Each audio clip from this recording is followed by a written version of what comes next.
সমাধান চাও যদি জীবনে মরণে, ফিরে যাও খুঁজে নাও চোখ রাখো কোরআনে। আসসালামু আলাইকুম ওয়া রাহমাতুল্লাহি ওয়া বারাকাতুহু। ইন্নাল হামদুলিল্লাহ ওয়াসসালাতু ওয়াসসালামু আলা রাসূলিল্লাহ। সম্মানিত শ্রোতা বন্ধুগণ, আশা করি আল্লাহ পাকের অশেষ মেহেরবানিতে আপনারা সকলে ভালো আছেন। দূরে কিংবা কাছে, দেশে কিংবা প্রবাসে, যে যেখান থেকে এই মুহূর্তে আমার সাথে অংশগ্রহণ করেছেন, সকলকে জানাচ্ছি আন্তরিক মোবারকবাদ। প্রিয় ভিউয়ার্স, আজকে আমি আপনাদের সামনে নতুন আরও একটি ভিডিও নিয়ে উপস্থিত হয়েছি। আমার আজকের এই ভিডিওটি দেখে আপনারা অত্যন্ত খুশি হবেন। প্রত্যেকটা রোগী চায় সুস্থ হতে, কিন্তু সে কি আসলে সুস্থ হচ্ছে কিনা সে নিজেও বুঝতে পারে না। তো আজকে আমি যে ভিডিওটি রেডি করেছি, এই ভিডিওর মাধ্যমে পেটে সমস্যার কারণে যে সকল রোগীরা পেটের বিভিন্ন সমস্যায় জর্জরিত, পেটের ওই সমস্ত সমস্যার কারণে কষ্ট করছেন এবং বিভিন্ন জায়গায় ট্রিটমেন্ট নিচ্ছেন, চিকিৎসা নিচ্ছেন, কিন্তু তিনি নিজেই বুঝতে পারছেন না এই চিকিৎসার মাধ্যমে তিনি কি আসলে সুস্থতার দিকে যাচ্ছেন কিনা।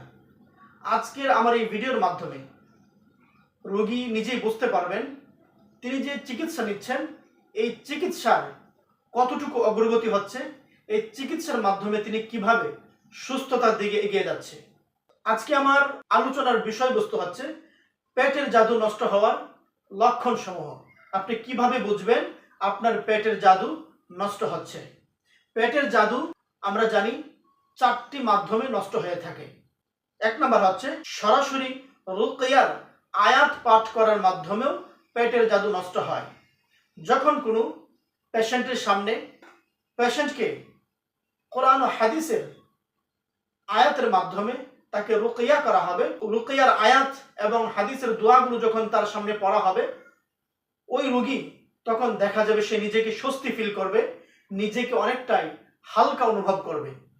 রুকিয়া চলাকালীন সময় যদি কোনো পেশেন্ট নিজেকে স্বস্তি ফিল করে, নিজের শরীরকে হালকা ফিল করে, পেটে স্বস্তি ফিল করে, পেট তার কাছে হালকা মনে হয়, পেটে যে এতদিন একটা যন্ত্রণাদায়ক পীড়াদায়ক তার কাছে মনে হয়েছিল, সেই পেট তার কাছে স্বাভাবিক মনে হতে থাকবে, তখন আপনি ধরে নিতে পারেন আপনার এই পেটের জাদু নষ্ট হতে যাচ্ছে।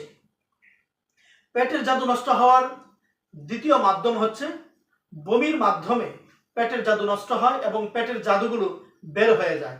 যখন কোনো পেশেন্টকে রুকিয়া করা হবে, কোরআনি চিকিৎসা প্রদান করা হবে, তখন দেখা যায় অনেক রোগীদের ক্ষেত্রেই তাদের বমি হয়ে থাকে। যদি বমি হয় তাহলে এটা রোগীর জন্য পজিটিভ দিক, অত্যন্ত ভালো। তার পেটে যেই জাদুটি অবস্থান করছে সেই জাদুটি অবশ্যই বমির মাধ্যমে বের হয়ে যাবে। যখন কোনো রোগীর পেটের জাদু বমির মাধ্যমে বের হয়, তখন রোগী কিভাবে বুঝবেন যে তার বমির সাথে জাদুর জিনিস বের হচ্ছে। জাদুগ্রস্ত ব্যক্তির জাদুটি যখন বমির মাধ্যমে পেট থেকে বেরিয়ে আসে, এটি জাদুগ্রস্ত ব্যক্তির নিরাময়ের বা সুস্থতার ইঙ্গিত দেয়। কারণ জাদুটি প্রচণ্ড বমির মাধ্যমে বের হয়ে যায় এবং আপনি এটির রং অদ্ভুত দেখতে পাবেন। যখন পেটে জাদু থাকার কারণে কোনো রোগীর বমি আসবে, তখন দেখা যাবে তার বমির কিছু কালার হবে। যেমন বলা হয়েছে, আপনি এটির রং অদ্ভুত দেখতে পাবেন। যেমন আপনার বমির ধরন হয়তোবা কালার হলুদ হবে, কালো বা লাল হবে, এবং কখনো কখনো আপনি রক্তের সাথে বমি দেখতে পাবেন। আর এইসব বমি প্রচণ্ড দুর্গন্ধযুক্ত হবে। যখনই দেখা যাবে বমির কালার হলুদ হবে, কালো বা লাল হবে, রক্তের সাথে বমি আপনি দেখতে পাবেন, এবং যে সকল বমি আপনার হচ্ছে ওই সমস্ত বমিগুলো যখন প্রচণ্ড দুর্গন্ধযুক্ত হবে, তখন আপনি ধরে নিতে পারবেন বা বুঝে নিতে পারবেন যে আপনার যে বমিটি হচ্ছে, এই বমির মাধ্যমে আপনার পেটে যে জাদুর জিনিস অবস্থান করছে, যে জাদুর জিনিস রয়েছে, এই জাদুর জিনিসগুলো বের হয়ে যাচ্ছে বিধায় আপনার এই বমির বিভিন্ন ধরনের কালার আপনি দেখতে পাচ্ছেন এবং বমির মধ্যে আপনি দুর্গন্ধ দেখতে পাচ্ছেন।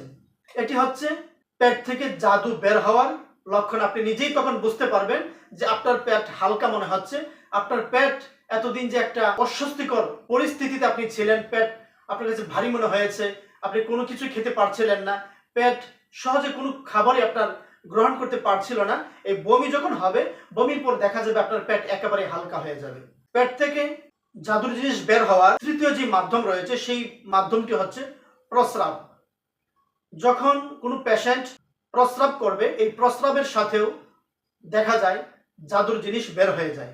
আপনার প্রস্রাবের সাথে জাদুর জিনিস বের হচ্ছে, আপনি কিভাবে বুঝবেন? জাদুগ্রস্ত ব্যক্তির জাদুটি যখন প্রস্রাবের সাথে বাইর হয়, তখন প্রস্রাব হলুদ রঙের পরিবর্তে বাদামি রং হয়ে যায় এবং এতে কখনো রক্ত পেতে পারেন।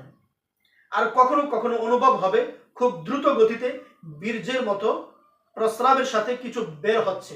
যখন মনে হবে আপনার এই প্রস্রাব হলুদ রঙের পরিবর্তে বাদামি রং ধারণ করেছে এবং প্রস্রাবের সাথে কখনো কখনো আপনি যদি রক্ত পান এবং কখনো কখনো অনুভব করেন যে দ্রুত গতিতে বীর্যের মতো প্রস্রাবের সাথে বের হচ্ছে, তখন আপনি ধরে নিতে পারেন আপনার এই প্রস্রাবের সাথে জাদুর জিনিস বের হয়ে যাচ্ছে।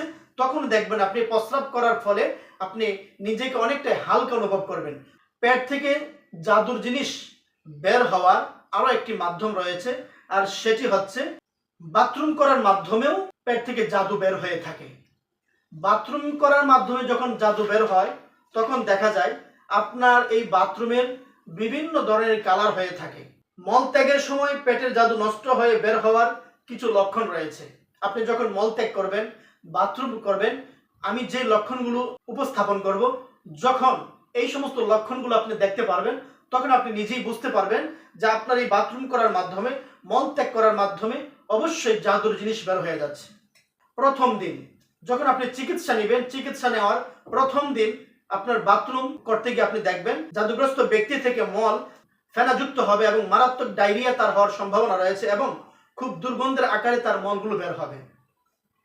দ্বিতীয় দিন দেখা যাবে মল ডায়রিয়া আকারে বের হবে, গাঢ় সবুজ বর্ণের মল হতে পারে এবং পেটে প্রচন্ড ব্যথা অনুভব হতে পারে।